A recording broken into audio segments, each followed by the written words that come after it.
everyone, I am Jocelyn Villanueva Tuldanes, a second year student taking a Bachelor of Elementary Education at Laguna State Polytechnic University, Lopez Satellite Campus. And I am currently taking this course in Science, Technology, and Society.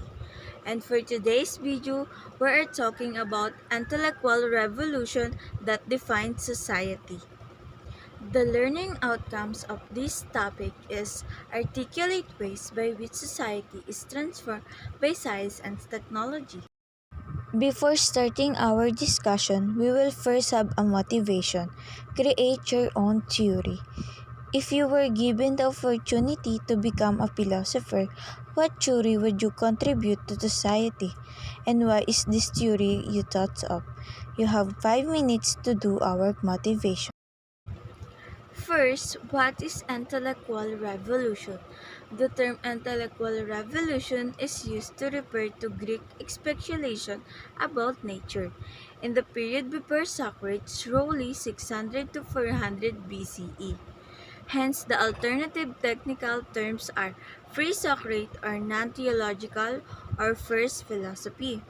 Bear in the mind that philosophy in question has little to do with ethics and much more to do with what we'd call physics or logic. Freudian Revolution by Sigmund Freud. Who is Sigmund Freud?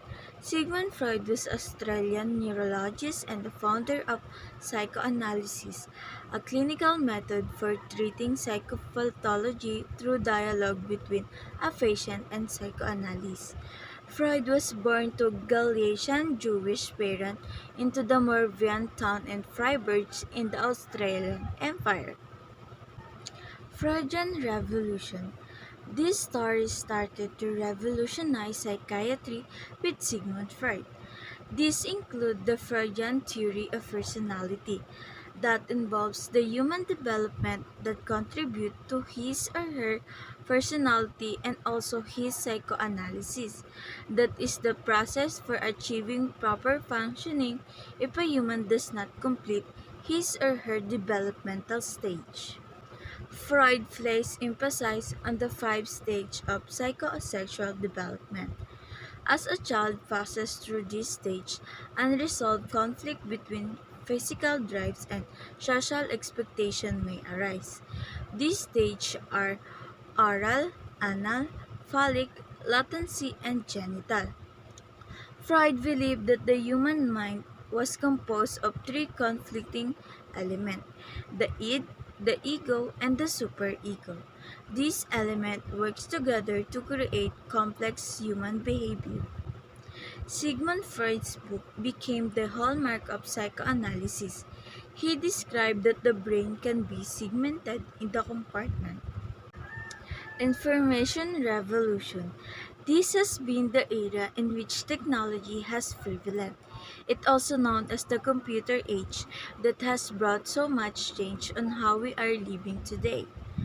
Alan Turing was the famous of his work developing the first modern computer, decoding the inscription of German Enigma machine during the Second World War, and detailing the procedure known as the Turing test, forming the basis of artificial intelligence.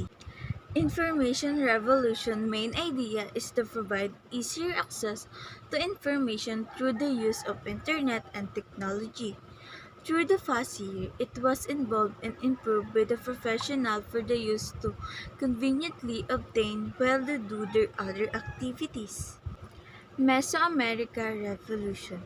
It has contributed a lot of ideas or discoveries of archaeology. The temples and pyramids left a lot of architecture that lead us to study more of it. The Aztecs has established a great military force. The Chinampa of Aztecs used a small rectangular area of fertile land to grow crops on the shallow lake beds. The use of rubber is documented in the Maya boss game called Taltic. They also use cocoa beans as currency.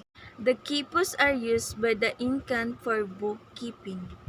The meter system was invented by the Incan It is the labor service that takes from in road and bridge construction and cultivation, maize or corn, and textile production. And now we will have a test to determine if you will learn in our lesson. You have 5 minutes to answer the question. Identification. Direction. Read the following statement carefully. Identify words or group of words that corresponds to the following statement.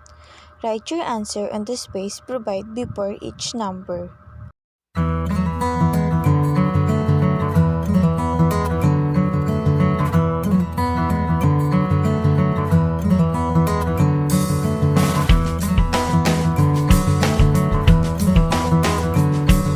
And now let's check your answer.